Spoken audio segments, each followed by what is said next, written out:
अस्सलाम वालेकुम, मैं हूं शाज़ेब खानज़ादा। इमरान खान ने गुज़िश्ता हफ्ते से आर्मी चीफ के नाम बराह रास्त खुले खतूत लिखना शुरू किए थे।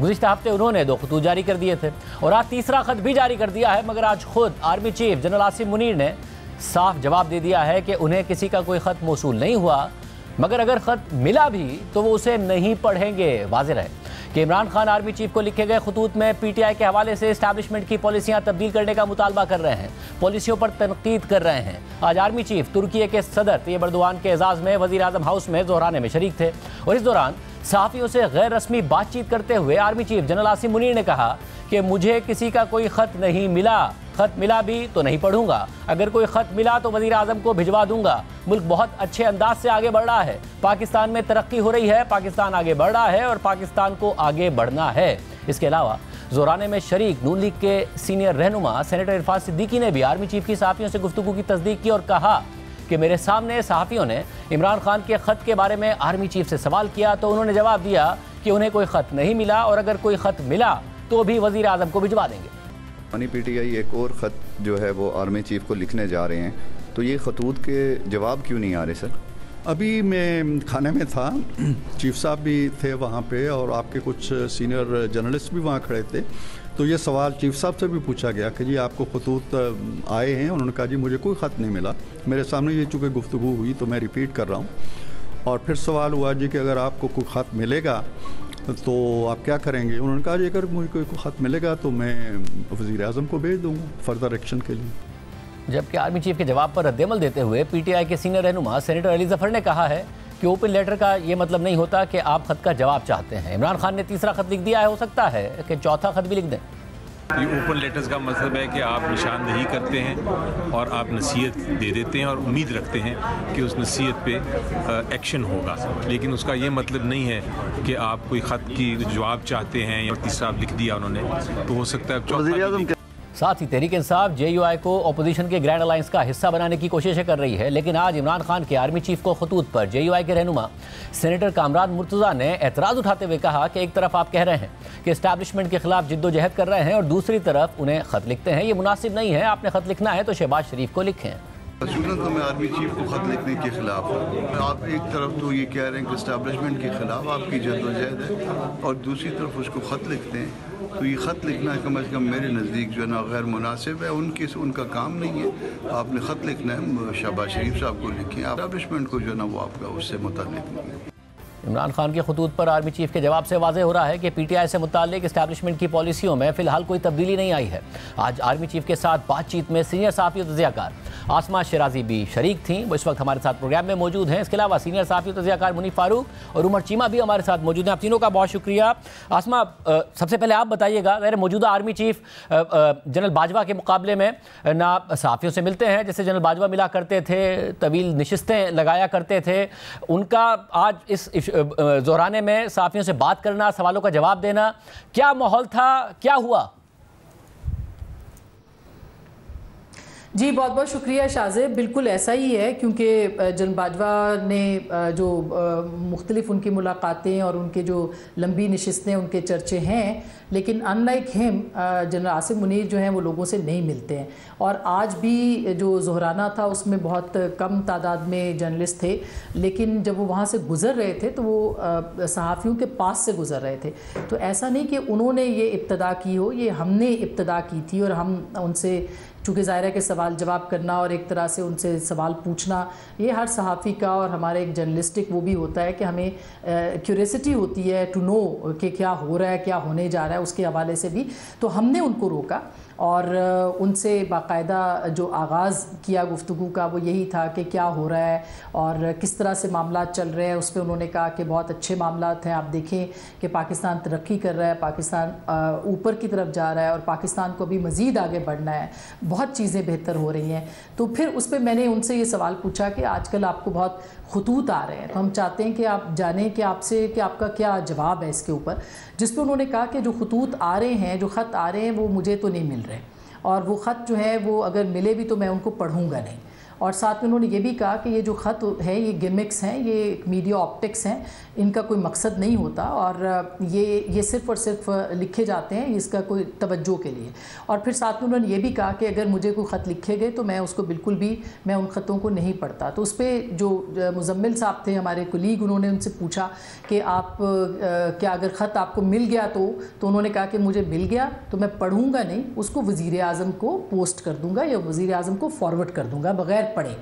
तो ये मुख्तसर सी बिल्कुल गुफ्तगू थी और ज़ाहिर है कि जब आप देखते हैं बॉडी लैंग्वेज और इन्वायरमेंट, बिल्कुल वो एक फर्म तरीके से उन्होंने बात की, उन्होंने स्ट्रेट फॉरवर्ड तरीके से बात की, उन्होंने कि बग़ैर किसी लगी लिपटी के बात की। और हमें था कि शायद वो इसका जवाब भी शायद ना दें, वो चाहते तो कह के गुजर सकते थे कि मैं इसका जवाब देना मुनासिब नहीं समझता या मेरा ये डोमेन नहीं है, मगर उन्होंने जवाब दिया और उन्होंने काफ़ी तफसील के साथ इस मामले के ऊपर, ख़त के ऊपर जो है वो जवाब दिया। तो एक तरह से फर्म अंदाज में और मुकम्मल ना की सूरत में जवाब था। उन्होंने ये भी कहा, उनका ये कहना कि वज़ीर आज़म को मैं फॉरवर्ड कर दूँगा कि मैं किसी भी सियासी लीडर या सियासी जो पॉलिटिकल लोग हैं उनके साथ मैं अपने आप को इंगेज नहीं करूँगा जो कि उनके जो दायरा इख्तियार है उससे बाहर हो या उनकी जो आइन है उससे बाहर हो।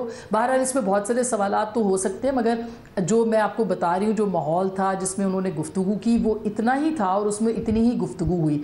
और ख़त पे हम इसलिए भी जानना चाहते थे क्योंकि इमरान खान साहब ने 2 खतूत लिखे थे और उनका जो मौजूए गुफ्तगू है वो और जो मुखातिब है वो सिर्फ़ और सिर्फ आर्मी चीफ से मुखातिब है, वो किसी और से मुखातिब नहीं है। ना वो वज़ीर आज़म से मुखातिब है, ना वो पाकिस्तान के सियासी कायदीन से मुखातिब हैं, ना वो पाकिस्तान के स्पीकर से, नेशनल असम्बली के जिन्होंने मुज़ाकरात शुरू किए, ना वो उनसे मुखातिब है। उनके मुखातिब आर्मी चीफ है और वो उनसे ही जवाब चाहते हैं। तो मेरा ख्याल है आज जो था वो उन्होंने मुख्तसर मगर जामे और बड़ा स्ट्रेट फॉरवर्ड किस्म का जवाब जो है वो इमरान खान साहब को दिया है कि वो अगर जो भी कुछ लिखेंगे वो सिर्फ और सिर्फ उन्होंने ये गिमिक्स का लफ्ज़ भी इस्तेमाल किया और मीडिया ऑप्टिक्स की भी बात की। यानी वो समझते हैं कि इमरान खान साहब जो इंगेजमेंट कर रहे हैं वो इंगेजमेंट किस बुनियाद के ऊपर है और उसके पीछे क्या मामलात हैं जिसकी वजह से वो बार बार ये खतूत तहरीर कर रहे हैं और जो बात उसमें जो मतन है उनका, उसकी जो बारीक बीनी है या उसके अंदर जो बात है वो क्या है। मेरा ख्याल है वो उसको रीड आउट करने के बाद कल भी उन्होंने एक स्टेटमेंट बाय द वे दिया था जो हमने देखा था और उसमें उन्होंने कहा था कि जो लोग कहते हैं कि फ़ौज और आवाम के बीच फासला बढ़ रहा है तो वो ना पहले ऐसा हुआ है और ना अब बढ़ने देंगे। इस तरह की कल उन्होंने गुफ्तगू स्टूडेंट्स के साथ की और आज ये ख़त के जवाब पे भी उन्होंने इसी तरह की बात की है कि जो भी ख़त आएगा वो उसको बिल्कुल नहीं पढ़ेंगे और उसको प्राइम मिनिस्टर को फॉरवर्ड कर दें। और मुनीर फारूक, आप भी ज़रा मुसलसल इस हवाले से ख़बर देते रहे हैं कि जो वहाँ इस वक्त जो इस्टेब्लिशमेंट का रवैया है या जो इस्टेब्लिशमेंट में सोच है उसमें कोई नरमी नहीं है, मगर ये जो खतूत हैं, ज़ाहिर इमरान खान साहब जब ख़त का मतन देखा जाए तो नज़र आता है कि वो चार्जशीट ही कर रहे होते हैं और ज़ाहिर पब्लिकली ये रखा जाता है ना कि प्राइवेटली आर्मी चीफ को लिखा जाए। तो ये ख़त का मतन ऐसा है इसलिए वहाँ से सख्ती का रवैया आ रहा है या फिर अगर इमरान खान प्राइवेटली लिखते ख़त का मतन ऐसा ना होता तो कम से कम कुछ नरमी हो सकती थी? नहीं शाहजेब साहब, इसका ताल्लुक इस बात से नहीं है। इसका ताल्लुक सिर्फ इस बात से है कि पाकिस्तान की जो इस वक्त की एस्टेब्लिशमेंट है उसकी एक पॉलिसी है जो तकरीबन 2.5-3 साल पहले बन चुकी थी, 2.5 साल पहले, और वो उसी तरह से दिसंबर 2022 से वो उसी तरीके से आगे चल रही है। इमरान खान साहब उसके अंदर किसी जगह रिफ्लेक्ट नहीं करते। इमरान खान साहब से ना किसी ने बात की, ना आज बात हो रही है और ना आगे किसी का बात करने का इरादा है। रिसेंटली कुछ खबरें इस हवाले से कही गई कि शायद इमरान खान साहब को चंद बहुत नामवर और बड़े सहाफ़ियों ने कहा कि इमरान खान साहब को कोई ऑफर्स एस्टेब्लिशमेंट ने दी है कि आपको बनी गाला शिफ्ट किया जाए। इस बात को बड़ा स्ट्रिक्टली लिया गया है और इस बात के हवाले से बाकायदा तौर पर कहा गया है कि यह बात बिल्कुल झूठ थी और इसको एड्रेस किया गया है। खास तौर पर गंडापुर साहब ने जब कहा कि ये मेरी तजवीज़ थी। पाकिस्तान की एस्टेब्लिशमेंट ना इमरान खान साहब से कोई बात करना चाहती थी, ना आज बात करना चाहती है, और जब तक ये एस्टेब्लिशमेंट है, जब तक उसकी ये क़ियादत है, इनका कोई इरादा नहीं है इमरान खान साहब से इंगेज करने का। और आज जो बात आर्मी चीफ ने जिस तरह अभी आतिश राजी साहब ने फरमाया, उन्होंने कही है, वो बात कुछ अर्सा पहले मैंने आपके प्रोग्राम में अर्ज किया था कि आर्मी चीफ बाकायदा तौर पर ये चीज फौज कम्युनिकेट कर चुकी है टू द गवर्नमेंट कि अगर इमरान खान साहब से या उनकी तहरीक इंसाफ से कोई बातचीत होगी तो वो हुकूमत करेगी, उसका पाकिस्तान की फौज से कोई ताल्लुक नहीं होगा। इमरान खान साहब जितने मर्जी खतूत लिखें, फिलहाल तो आगे से कोई जवाब नहीं आएगा। और जो तलखी मौजूद थी अब बहुत सारी चीजों की वजह से, वो काउंटर प्रोडक्टिव चीजों की वजह से शायद उसमें मजीद इजाफा हो रहा है। फिलहाल कोई मामला दुरुस्त होता हुआ नजर नहीं आ रहा। और उमर चीमा साहब, जब ये खतूत का मतन, आज वाले खत का भी जब मतन देखते हैं तो इमरान खान साहब बाकायदा इस्टेब्लिशमेंट को चार्जशीट ही कर रहे हैं। जब वो कहते हैं पॉलिसीज ख़त्म करें तो पूरी फहरिस्त बताते हैं, उसमें चार्जशीट करते हैं। तो वाकई इमरान खान साहब का मकसद कोई नरमी नहीं है, कोई इंगेजमेंट नहीं है, बल्कि एक हेडलाइन बनाना ही है और अपना मौक़िफ़ पहुँचाना ही है, और जो वो हासिल करने में कामयाब हो रहे हैं। मेरा ख्याल है कि मुझे कोई कामयाब होते नजर नहीं आ रहे, बल्कि उनका खत जो है वो एक फ्रस्ट्रेशन की अक्कासी करता है कि वो काफ़ी परेशान है और जिस अंदाज में वो लगे हुए हैं ये ऐसे ही है कि जैसे आप किसी के साथ अपने मुरासम ताल्लुकात दोबारा उस्तवार भी करना चाहें, लेकिन आप खुल के बात भी ना करें कि मैं वापस आना चाहता हूं, तो आप थोड़ा सा नाराजगी का इजहार भी करें कि यानी कि देखें मेरे साथ क्या क्या हुआ है, मेरे साथ कुछ कम तो नहीं हुआ। यानी कि मतलब ये है कि मैं जो गुस्से का इजहार करता रहूं उसकी कोई बैकग्राउंड है, शायद वो ये कहना चाह रहे हैं। बाकी ये जो आप बात कर रहे थे ना, जैसे आपने मुनीब साहब से भी सवाल किया तो आप कह रहे थे कि अगर वो इस तरह से खत ना लिखते, शायद कोई खुल के ना लिखते तो शायद उसका जवाब आ जाता। अगर इमरान खान का ये मिजाज होता तो वो आज जेल में ना होते, ठीक है। अगर इनके इस तरह से वो बात करने का अंदाज होता, जरा एक सियासी तरीके से सियासी मामलात को हल करने की कोशिश करते, तो जिस स्टेज पर वो पहुंच चुके हैं ये अब एक बड़ी सब्जेक्टिव बात है। एक उनका जो सपोर्टर है उसके ख्याल में ये होगा कि वो बड़े एक बहुत ज्यादा पॉपुलर हैं, लेकिन वो ताकत के वानों से भी उतना ही दूर हो चुके हैं।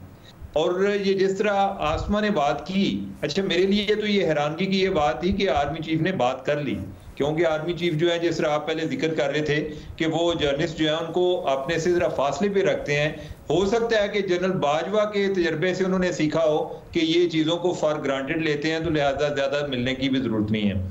लेकिन जो दूसरा जिस अंदाज में यानी कि उनको जिस तरह आसमा बता रही है कि कोई ऐसा तो नहीं था कि कुछ स्क्रिप्टेड था कि जिसके लिए वो तैयार होकर आए थे, तो आर्मी चीफ ने जिस अंदाज में सवालों के जवाब दिए हैं उसमें एक तो हाजिर जवाबी भी है, लेकिन उससे भी ज्यादा ये है कि क्लैरिटी ऑफ माइंड है कि इमरान खान के हवाले से जो उनकी अप्रोच है वो यानी कि इनके सवालों के नतीजे में नहीं, यानी कि वो पहले से चलती आ रही है। और ये एक बहुत ही क्लैरिटी की बात है, जिस तरह मुनीब ने भी बात की कि जब तक ये मौजूदा एस्टेब्लिशमेंट है, इमरान खान के मामला ठीक होते नजर नहीं आ रहे। हमारे यहाँ मिसालें मौजूद हैं, लोग नवाज शरीफ, मियाँ नवाज शरीफ की मिसाल देते हैं, लेकिन वो एक क्रीज के अंदर रह के खेलते रहे हैं। इमरान खान जो है वो बाउंड्री से बाहर चले गए हैं, तो लिहाजा जो आप मौजूदा एस्टेब्लिशमेंट है या जो एम्पायर है उनके होते हुए ऐसे प्लेयर की गुंजाइश नजर नहीं आती। असमा, इस वक्त तहरीक इंसाफ के जो रहनुमा हैं, ज़ाहिर एक दूसरी तरफ ये नज़र आ रहा है उन्हें कि उनका एहतजाज काम नहीं कर रहा। इसके अलावा अदलिया से अगर उम्मीद थी तो वो उम्मीद भी नहीं आती नज़र आती। साथ ही अदलिया के ऊपर जो कोर्ट पैकिंग का इल्ज़ाम है उसमें हुकूमत ने अपने ऑब्जेक्टिव अचीव कर लिए। क्या वाकई जो इमरान खान साहब भी साथियों से गुफ्तगू में कहते हैं कि जी ये रह नहीं सकता निज़ाम, ये बिखर जाएगा निज़ाम, तहरीक इंसाफ के रहनुमा भी ऑफ द रिकॉर्ड यही सोच रहे हैं कि ये सस्टेनेबल नहीं है, या कहीं ना कहीं फ्रस्ट्रेशन है कि हमारी पॉलिसी वर्क नहीं कर रही है? जी, मेरा ख्याल है कि शाहजेब अगर देखा जाए तो जो कुछ खैबर पख्तूनख्वा के अंदर हुआ है, और ख़ास करके आप शेर अफजल मरवत साहब के बारे में जो इमरान खान साहब ने फ़ैसला किया है, ये इसके बाद जो उनकी पार्टी के अंदर से आवाज़ें आई हैं वो भी बिल्कुल अनएक्सपेक्टेड थी। और उससे ये पता लगता है कि पाकिस्तान तहरीक इंसाफ के अंदर तकसीम कितनी गहरी हो चुकी है कि इमरान खान साहब के फ़ैसले पे इससे पहले कभी कोई आवाज़ें, किसी किस्म का भी फ़ैसला था, कभी आवाज़ें आपने मुख्तलिफ नहीं सुनी होंगी। मसलन असम्बलियाँ तोड़ दी, मसलन ये कि वो लॉन्ग मार्च लेके निकले, मसलन ये कि उन्होंने आर्मी चीफ का रास्ता रोकने के लिए जो कुछ किया, मसलन ये कि 9 मई के हवाले से जो उनके मामलात थे उसके ऊपर किसी ने कभी इख्तलाफ नहीं किया, बल्कि उनके नैरेटिव को बढ़ाते चले गए लोग। लेकिन ये पहली बार है कि शेर अफजल मरवत साहब को उन्होंने पार्टी से निकाला है, तो शौकत यूसुफजई भी बोल रहे हैं इसके ऊपर, जुनैद अकबर साहब भी बात कर रहे हैं, और जितने हमारे पख्तूनख्वा की लीडरशिप है पाकिस्तान तहरीक इंसाफ की, वो उसके ऊपर मोतरज़ नज़र आती है। वो ये समझती है कि पाकिस्तान तहरीक इंसाफ के जो पंजाब के बहुत से लीडर्स हैं वो छुपे हुए हैं, और वो सामने भी नहीं आते, लेकिन उनको पार्टियों के अंदर नामजद भी किया जाता है, उनको रुकनीत भी दी जाती है, ओहदे भी दिए जाते हैं। जबकि दूसरी तरफ जो लोग क्राउड पुलर हैं, जो लोग मुश्किल वक्त में साथ खड़े हुए हैं, जो लोग पार्टी के साथ लॉयल रहे हैं, उनको जो है वो सज़ा दी जाती है। और ख़ास करके शेर अफजल मरवत साहब के हवाले से पार्टी के अंदर आज हमें बहुत सारे लोगों से हमारी बात हुई है इस मौजू के ऊपर। बहुत से लोग बहुत नाराज़ हैं इमरान खान साहब के इस डिसीजन पे, और हो सकता है कि वो इस मामले के ऊपर बात करें। मसलन आज जुनैद अकबर साहब नहीं पहुंच सके थे, लेकिन अली अमीन गंडापुर साहब की गुफ्तगू उनसे हुई, उन्होंने यकीनी तौर पर अपने मामलात इसके ऊपर बात की होगी। तो ऐसा नहीं है कि पाकिस्तान तहरीक इंसाफ के अंदर अब बात नहीं हो रही है, और पार्टी को नुकसान मुख्तलिफ जगहों पे मुख्तलिफ तरीके से हुआ है।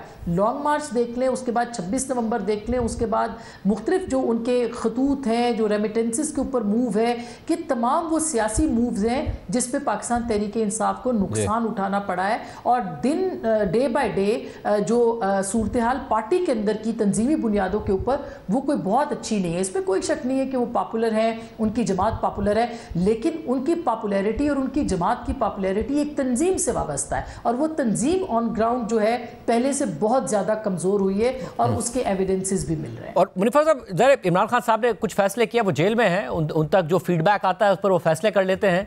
पहले ज़ाहिर पार्टी इस बात को फ़ख्र से बताती थी कि अली अमीन गंडापुर के ज़रिए इस्टेब्लिशमेंट के साथ हमारा राब्ता है, मामला कहीं ना कहीं बेहतर हो जाएंगे।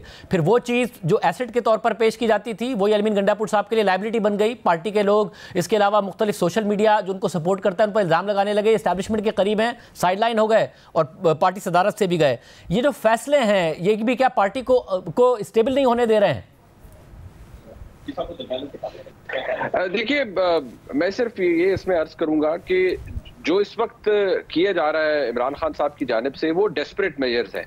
जब आप बार बार किसी तरह, वो कहते हैं मैं ये मैच जीतूंगा, तो मैच के अंदर जब आप अपने टीम मेंबर्स को इतनी डेस्परेटली तब्दील करते हैं, कभी किसी को ओहदे से हटाते हैं, कभी जो राब्ता है जिसका एस्टेब्लिशमेंट से, उसको झाड़ पे लाते हैं कि तुम मोहसिन नकवी के साथ तस्वीरें क्यों खिंचवाते हो, एस्टेब्लिशमेंट की बहुत ज्यादा उनको अपीज करने की कोशिश क्यों करते हो, धड़ल्ले से क्यों नहीं बोलते, ये नहीं करते, वो नहीं करते।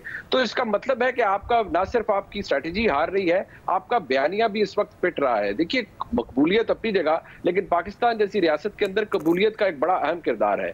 इमरान खान साहब के लिए इस वक्त सबसे बड़ा मसला ये है कि वो खुद को उस डिलेमा से बाहर नहीं निकाल पा रहे कि अवाम के जोर पर वो इक्तदार में फिलहाल तो वापस नहीं आ सकते।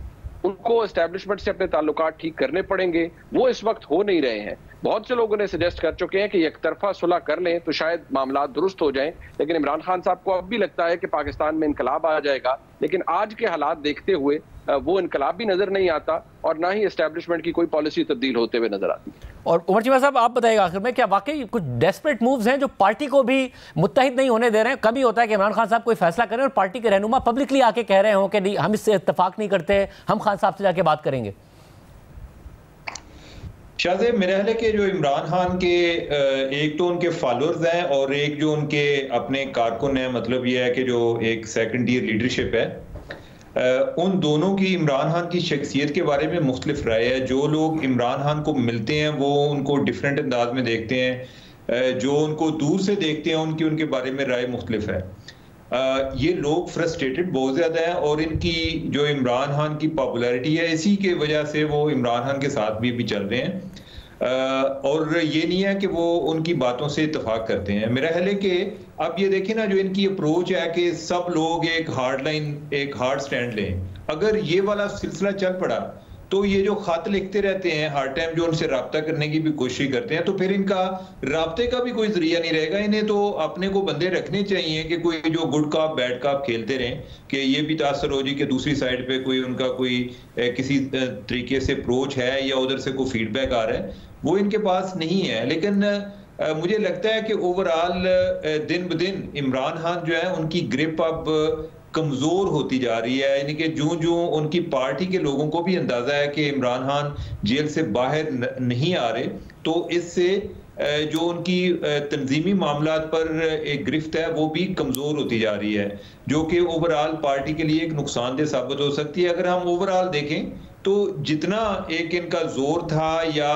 जितनी इनको एक जुडिशरी में सपोर्ट थी, वो चीजें स्ट्रक्चरली बहुत ज्यादा एडजस्ट हो चुकी हैं इनके अगेंस्ट, कि जिस तरह से ये जिन लोगों पे इन्होंने उम्मीदें लगाई हुई थी वो अब उस काबिल नहीं रहे कि इनके लिए कोई हेल्प कर सके। तो उस वजह से इनकी मायूसी भी बढ़ती जा रही है। तो लिहाजा जब उनको कोई और नहीं नजर आता तो अपनी पार्टी के जो लोग हैं उन पर गुस्सा निकाल देते हैं। बहुत शुक्रिया। तो नाज़रीन, आपने सुना, इस हवाले से इत्तलात आ रही हैं कि तहरीक इंसाफ के अंदर वकला ग्रुप और सियासी ग्रुप में बहुत ज़्यादा तकसीम बढ़ गई है, इख्तलाफात बढ़ गए हैं, शिकायतें सामने आ रही हैं। क्या तफसीलात आपके सामने रखेंगे ब्रेक के बाद। तहरीक इंसाफ की मुश्किलात ख़त्म नहीं हो रही हैं। इमरान खान ने सियासी और अदालती निज़ाम से मायूस होकर बराह रास्त आर्मी चीफ को खतूत लिखे, जिस पर आर्मी चीफ ने साफ जवाब दे दिया है। ख़त मिलने की सूरत में पढ़ने से ही इनकार कर दिया है। इसके अलावा PTI ने सियासी मुज़ाकरात भी ख़त्म किए हुए हैं। अपोजिशन का ग्रैंड अलायंस भी अभी फाल नहीं हो सका है, ना पार्लियामेंट के ज़रिए कोई असर डाल पा रही है और ना ही सड़कों पर एहतजाज और जलसों से इम्पैक्ट पड़ रहा है। बल्कि सवाबी जलसे के बाद पार्टी में मजीद तकसीम बढ़ गई है। खुद पार्टी के रहनुमाओं की तरफ से जलसे में बदइंतज़ामी और क्राउड कम आने का शिकवा सामने आ रहा है। आज ही इख्तलाफात की बड़ी खबर सामने आई है। सिर्फ यही नहीं, इमरान खान ने पार्टी के रहनुमा और MNA शेर अफजल मरवत को पार्टी डिसिप्लिन की खिलाफ वर्जी पर PTI से ही निकाल दिया है, जिसके बाद पार्टी में ग्रुपिंग का तासुर मजीद बढ़ गया है। पार्टी के कई अहम और सरकर्दा रहनुमा जिनकी आपस में भी इख्तलाफात हैं, वो भी शेर अफजल मरवत के साथ खड़े हो गए हैं, उनकी हिमायत कर रहे हैं। इस हवाले से सारी सूरत हाल खुद इमरान खान के सामने भी रखी गई और पार्टी की अंदरूनी सियासत पर पार्टी के दो ग्रुप सामने आ गए हैं और इमरान खान से शिकायतें लगा रहे हैं, जिनमें से एक सियासी रहनुमाओं का ग्रुप है और दूसरा वकला का ग्रुप है। जियो न्यूज़ के नुमाइंदे हैदर शराजी की ज़राए से खबर के मुताबिक वकला ग्रुप ने इमरान खान को सियासी ग्रुप के खिलाफ शिकायत लगाई हैं। वकला ग्रुप ने शेर अफजल मरवत, अली अमीन गंडापुर, असद कैसर और जुनैद अकबर के खिलाफ शिकायत लगाई हैं। PTI वकला ग्रुप शेर अफजल मरवत को पार्टी से निकलवाने में कामयाब हुआ। वकला ग्रुप ने बानी PTI को सवाबी जलसे पर जुनैद अकबर की शिकायत लगाई। इमरान खान को बताया गया कि सवाबी जलसे में सिर्फ 3-4 हज़ार लोग आए थे। अली अमीन गंडापुर ने जलसे के लिए फंड्स नहीं दिए थे। हैदर शराजी की खबर के मुताबिक जुनैद अकबर ने इस हवाले से कहा कि अली अमीन गंडापुर से ना फंड्स मांगे थे और ना ही उनसे कोई आपस में लड़ाई है। मैंने तो अली अमीन गंडापुर का हाथ पकड़कर फिजा में बुलंद किया और इत्तफाक का पैगाम भी दिया था। PTI में अंदरूनी तनाज़ात बढ़ रहे हैं। कल रात गए तहरीक इंसाफ के ऑफिशियल X हैंडल से शेर अफजल मरवत की पार्टी रुकनियत ख़त्म करने का नोटिफिकेशन शेयर किया गया, जिसके बाद पार्टी मजीद तकसीम हो गई है। नोटिफिकेशन के मुताबिक शेर अफजल मरवत को जारी किए गए शो कॉज नोटिस पर उनके जवाब के साथ साथ उनके इकदामात पर पार्टी ने गौर किया और इन दोनों पहलुओं का जायजा लेने के बाद और पार्टी के बानी चेयरमैन की हिदायत के तहत शेर अफजल मरवत को फौरी तौर पर पार्टी से निकाल दिया जाता है।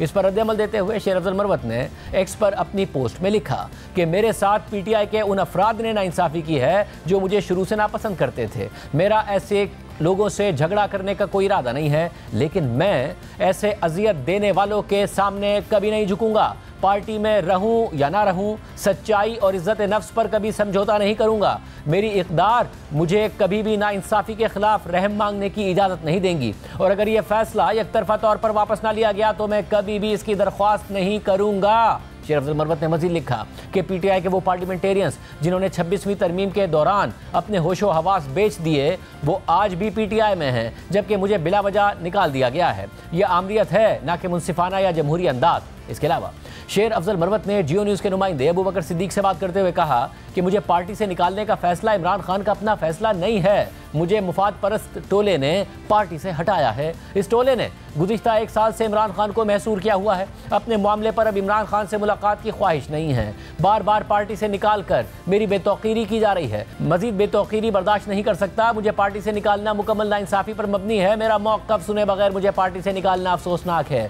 मुश्किल वक्त में पार्टी के साथ रहा। शेर अफजल मरवत को पार्टी से निकालने के मामले पर तहरीक इंसाफ के सरकर्दा रहनुमा आवाज़ उठा रहे हैं, जिनमें पार्टी के खैबर पख्तूनख्वा के सदर जुनैद अकबर, अली मोहम्मद खान, शहरियार अफरीदी और शौकत यूसुफजई भी शामिल हैं। जुनैद अकबर ने जियो न्यूज़ के नुमाइंदे अबू बकर सिद्दीक से बात करते हुए कहा कि मैं इमरान खान से मुलाकात करके शेर अफजल मरवत से मुतालिक अपनी राय दूंगा। बुरे वक्त में मेरा साथ देने पर मैं शेर अफजल मरवत का एहसानमंद हूँ। शेर अफजल मरवत ने बुरे वक्त में मेरे लिए सबसे मजबूत आवाज़ उठाई, जबकि पार्टी के सीनियर रहनुमा अली मोहम्मद खान ने X पर अपने बयान में कहा है कि मुश्किल वक्त में मरवत साहब ने पार्टी के लिए अच्छा किरदार अदा किया और पार्टी की खिदमत की। जब भी खान साहब से मिलूंगा तो उनको दरख्वास्त करूंगा कि मरवत साहब के मामले पर हमदर्दाना रवैया अपनाएं और उनको पहले खुद सुन लें, किसी और की बात पर यकीन ना करें। सिर्फ यही नहीं, पार्टी के एक और रहनुमा और MNA शहरियार अफरीदी ने मीडिया से बात करते हुए कहा कि शेर अफजल मरवत की पार्टी के लिए खिदमात हैं। शेर अफजल मरवत के हवाले से इमरान खान से बात करूंगा। इसके अलावा पार्टी के सीनियर रहनुमा शौकत यूसुफजई ने भी शेर अफजल मरवत की हिमायत में बयान दिया है। शेर अफजल मरवत की पार्टी के लिए बहुत खिदमात हैं, मुश्किल में खड़ा हुआ। जहां तक party discipline code of conduct की बात है, उसके हम सब पाबंद हैं। खान साहब एक बड़े रहमदिल शख्सियत के मालिक हैं, अनकरीब उनके साथ बात होगी और मेरे यकीन और ईमान है कि खान साहब इस चीज पे हमारी बात सुनेंगे। मैं समझता हूँ कि शेर अफजल मरवत में खामियाबी होंगी, लेकिन उनकी सबसे बड़ी खूबी जो है वो उनकी बहादुरी है और एक मुश्किल वक्त में पार्टी के साथ खड़ा होना है। कल का जो फैसला आया कि उनको पार्टी से निकाल दिया गया, मुझे महसूस हुआ कि ये फैसला इतना अच्छा नहीं है, क्योंकि इससे कोई अच्छा तासुर भी नहीं जाता। हमेशा करता रहूँगा कि पार्टी के अंदर डिसिप्लिन हो, लेकिन डिसिप्लिन हर किसी के लिए हो और सिर्फ एक बंदे को टारगेट ना किया जाए। मेरा ख्याल है कि अगर शेर अफजल मरवत को एक चांस और मिलना चाहिए।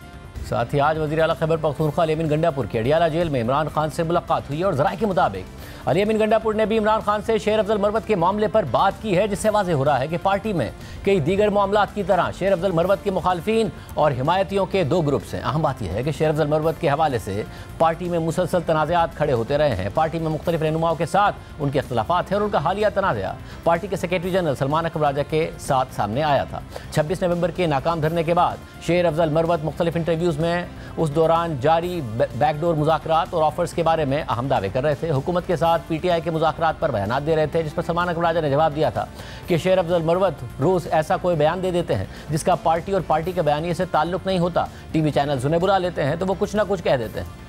हर शख्स जो बात करता है, ये बहुत बड़ी पार्टी है, उसको आप पार्टी का या इमरान खान साहब का मौक़िफ़ मत समझिए। वो रोज कोई बयान देते हैं जिसका पार्टी से कोई ताल्लुक नहीं है, जिसका पार्टी बयानिए से, पार्टी की सोच से वो ग्राहक भी नहीं रखते, वो मामलात को नहीं जानते। आप उन्हें बुला लेते हैं कोई ना कोई चैनल, तो कुछ ना कुछ उन्होंने कहना होता है तो वो कह देती हैं। इस पर सख्त रद्द-ए-अमल देते हुए शेर अफजल मरवत ने कहा था कि सलमान अकबर राजा ने हद क्रॉस कर ली है, वो तो PTI के आइन के मुताबिक सेक्रेटरी जनरल बन ही नहीं सकते। राजा साहब ने लाइन क्रॉस की, वो पर्सनल हो गए, इदराक नहीं है। ये बातें मतलब नेशनल मीडिया पे आके वो किस तरह मेरे खिलाफ कर सकता है, मुझे किस तरह वो ये ताना दे सकता है कि मेरा पार्टी का मौक़िफ़, यानी कि ये हजरत मियां नवाज शरीफ साहब के पनामा में केस में वकील थे, ख्वाजा आसिफ साहब के वकील थे। एक हद तक मैं बर्दाश्त करता हूँ, 3-4 दफा इन्होंने बयान दिया, मजीद बर्दाश्त नहीं हुआ। सलमान अकबर राजा साहब का PTI से क्या ताल्लुक है? सेक्रेटरी जनरल है आपकी पार्टी, कौन कहता है? नोटिफिकेशन देखा है आपने? आपको PTI के आइन आपने पढ़ा है? सिर्फ इलेक्टेड आदमी जिसने इंटर पार्टी इलेक्शन कंटेस्ट की वो सेक्रेटरी जनरल हो सकता है। ये हजरत सेक्रेटरी जनरल बन ही नहीं सकता PTI का। मगर आज खुद सलमान अकबर राजा ने कहा है कि वो शेर अफजल मरवत को पार्टी से निकालने के अमल का हिस्सा नहीं थे। शेर अफजल मरवत साहब को पार्टी से निकाल दिया गया। आपकी स्पीच के दौरान सवाबी में जो नारे लगाए गए, वो कोई वजह है या कोई और वजह है? क्या वजह है? मैं इस अमल में शामिल नहीं था। ये खान साहब का फैसला है, पार्टी का अंदरूनी फैसला है। मैं इस बारे में कोई बात नहीं करना चाहता, क्योंकि ये तमाम अमल जो है मैं समझता हूँ पार्टी में नज़्म, पार्टी में हम समझते हैं एक जो माहौल होना चाहिए ताज़ीम का, उस हवाले से खान साहब ने किया है। तो ये खान साहब की सवाबदीद है, मैं इसमें कोई फरीक नहीं। सिर्फ यही नहीं, PTI खैबर पख्तूनख्वा के नए सदर जुनैद अकबर की जानिब से पार्टी के सूबाई तर्जुमान बैरिस्टर सैफ को पार्टी ओहदे से हटा दिया गया है और उनकी जगह मलिक अदील इकबाल को तर्जुमान मुकर्रर किया गया है। PTI के अंदरूनी तनाज़ात, पार्टी के सियासी ग्रुप और वकला ग्रुप में इख्तिलाफात और इमरान खान से शिकायतों के हवाले से बात करेंगे। जियो न्यूज़ के नुमाइंदे हैदर शराजी हमारे साथ मौजूद है। शराजी, बहुत शुक्रिया, आपकी ज़राए से हवाले से खबर हमने आवाम के सामने रखी कि PTI के वकला ग्रुप और सियासी ग्रुप आमने सामने आ गए हैं। सवाबी जलसे के बाद इख्तिलाफात और बढ़ गए हैं, कम तादाद होना, फंड्स के क्या चल रहा है पार्टी में? देखिए, सबसे पहले तो ये कि बैरिस्टर सैफ का जिक्र किया था, वो थोड़ी उसके लिए जुनैद अकबर ने कहा कि वो ओहदा पेंडिंग था, वहाँ उस पर कोई मौजूद नहीं था, इसलिए नई तयनाती हुई है, रिप्लेस नहीं किया गया। बाकी जो पार्टी के अंदर इख्तलाफात हैं, इसके हवाले से बानी PTI को गुज़श्ता हफ्ते पार्टी के रहनुमा असद कैसर, अली अमीन गंडापुर, जुनैद अकबर और शेर अफजल मरवत से मुतल्लिक शिकायत लगाई गई और शिकायत वकला की जानिब से लगाई गई हैं। सबसे पहले असद कैसर की बात की जाए तो वकला ने असद कैसर से मुतल्लिक शिकायत लगाई कि महमूद खान अचकज़ई ने नाराज़गी का इजहार किया है कि PTI के रहनुमा उनसे मिलने नहीं आते और असद कैसर महमूद अचकज़ई के करीब नहीं हैं। और इस हवाले से जब बानी PTI को बताया गया तो उसके बाद अली अमीन गंडापुर की बात की जाए तो अली अमीन गंडापुर से मुतल्लिक बानी PTI को बताया गया कि जुनैद अकबर ने सवाबी जलसे से मुतल्लिक अली अमीन गंडापुर से फ़ंड मांगे और अली अमीन गंडापुर गंडापुर ने साफ इनकार कर दिया, जिस पर बानी पीटीआई को बहुत ज़्यादा तशवीश हुई कि ये क्या कहानी है। उसके बाद वकला की जानिब से मज़ीद शिकायत लगाई गई। उसमें जुनैद अकबर से मुतल्लिक भी ये शिकायत लगाई कि जहाँ सवाबी जलसा हुआ, इस मौका पर जुनैद अकबर ने से अली अमीन गंडापुर ने हाथ मिलाने की कोशिश की और उन्होंने हाथ मिलाने से इनकार किया, कहा कि मैं आपके साथ अभी खड़ा नहीं हो सकता।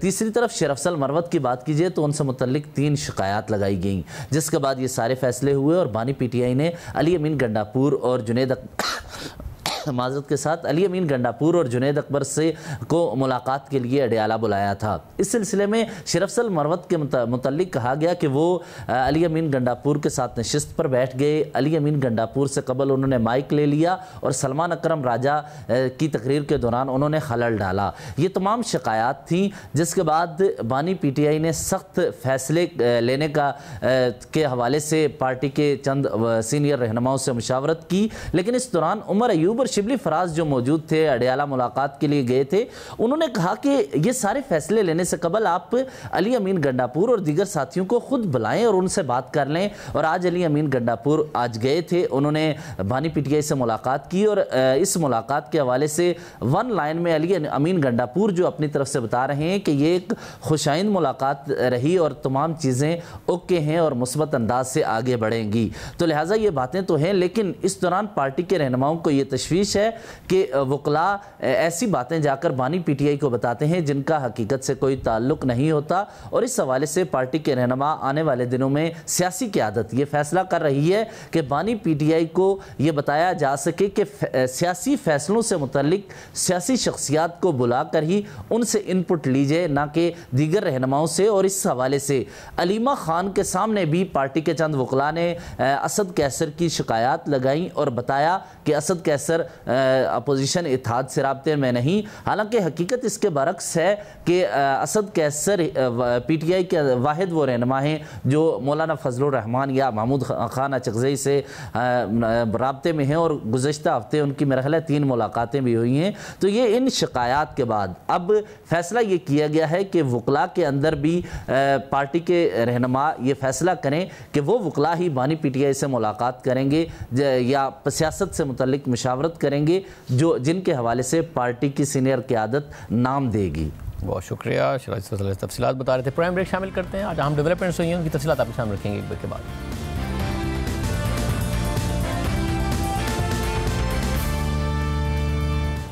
हुकूमत पर कोर्ट पैकिंग का इल्ज़ाम लगता रहा, मुसलसल लगता रहा, मगर इसके बावजूद जुडिशल कमीशन के जरिए आला अदालतों में तैनातियाँ होती रहीं और अब सुप्रीम कोर्ट के अलावा मुल्क की 5 हाई कोर्ट्स में भी नए जजेस की तैनातियाँ हो गई हैं। ताहम एक तरफ जहां ये सारा मामला तनाज़ात का शिकार दिखाई दिया, वहीं दूसरी तरफ अब तक अदलिया के अंदरूनी मसाइल हल नहीं हो पाए हैं। ख़ासतौर पर इस्लामाबाद हाई कोर्ट में मुल्क की 3 हाई कोर्ट से जजेस का तबादला और सीनियरिटी लिस्ट में तब्दीली का मसला हल नहीं हो पा रहा है।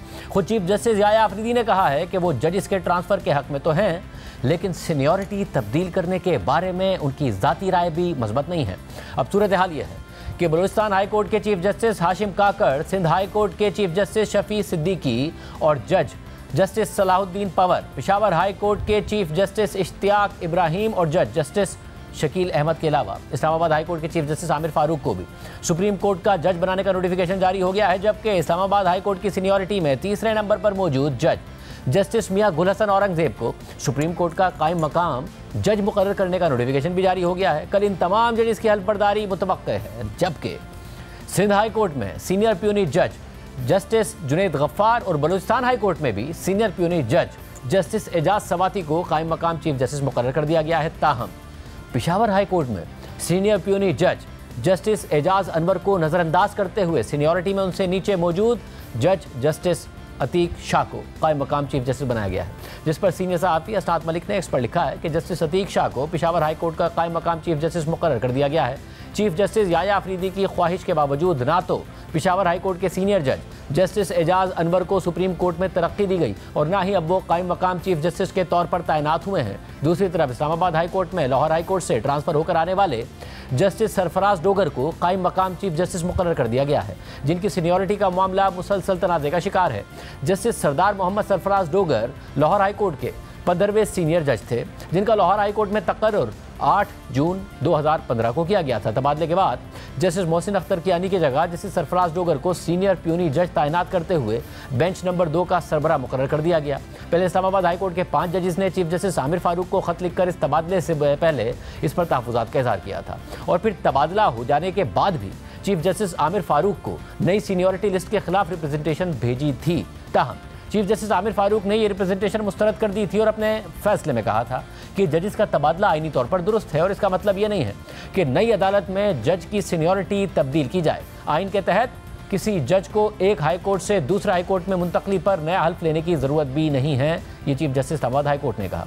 इस मसले पर सुप्रीम कोर्ट के 2 सीनियर तरीन जजेस जस्टिस मंसूर अली शाह और जस्टिस मुनीब अख्तर के अलावा जस्टिस आयशा मलिक और जस्टिस अतहर मिनल्लाह ने भी चीफ जस्टिस याया अफरीदी को तशवीश पर मबनी खत लिखा था और सीनियरिटी का मसला हल होने तक सुप्रीम कोर्ट में तैनातियां रोकने का मुतालबा किया था। लेकिन 10 फरवरी को जुडिशल कमीशन का इजलास हो गया, जिसमें नई तैनातियों की मंजूरी दे दी गई, जिस पर जुडिशल कमीशन के रुकन जस्टिस मंसूर अली शाह और जस्टिस मुनीब अख्तर के अलावा अपोजिशन के रुकन बैरिस्टर गौहर खान और अली जफर ने भी जुडिशल कमीशन के इजलास से वॉकआउट किया था।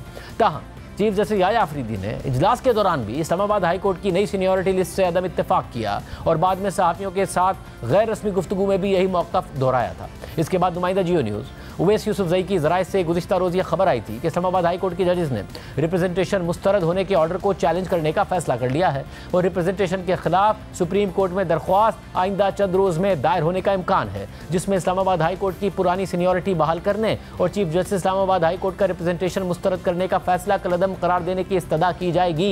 इसके अलावा गुज़िश्ता रोज़ इस्लामाबाद हाई कोर्ट से सुप्रीम कोर्ट जाने वाले चीफ जस्टिस आमिर फारूक और जस्टिस मियां गुल हसन औरंगजेब के एजाज़ में ज़िला अदलिया की जानिब से शाया दिया गया, जिसमें इस्लामाबाद हाई कोर्ट के 8 जजेस शरीक हुए, जबकि सीनियरिटी के मामले पर रिप्रेजेंटेशन भिजवाने वाले 5 जजेस ने इशाइये में शिरकत नहीं की। इस पूरी सूरत हाल में हुकूमत की जानिब से ये राय सामने आ रही थी कि सुप्रीम कोर्ट के 2 सीनियर जजेस मिसकंडक्ट के मुर्तकिब हो रहे हैं। पहले वज़ीर आज़म के सियासी मुशीर राना सनाउल्लाह ने यह बात की और कल हमारे प्रोग्राम में भी कहा कि जजेस के दफातर साथ साथ हैं, फिर भी वो ख़त लिखते हैं जो पहले ही मीडिया में पहुंच जाता है। मिसकंडक्ट अगर ये नहीं है तो और क्या है। और फिर आज नून लीग के सेनेटर इरफान सिद्दीकी ने भी कहा कि 2 जजेस ने ख़त लिखना अपना मशगला बना लिया है। जजेस का वॉकआउट या बॉयकॉट करना मैंने कभी नहीं देखा। ताहम वफाकी वज़ीर कानून आज़म नज़ीर तारण ने सहाफ़ियों से बात करते हुए जजेस के खिलाफ रेफरेंस लाने की तरदीद की और कहा कि कोई ऐसी नौबत आई तो आपको बताकर रेफरेंस लाएंगे।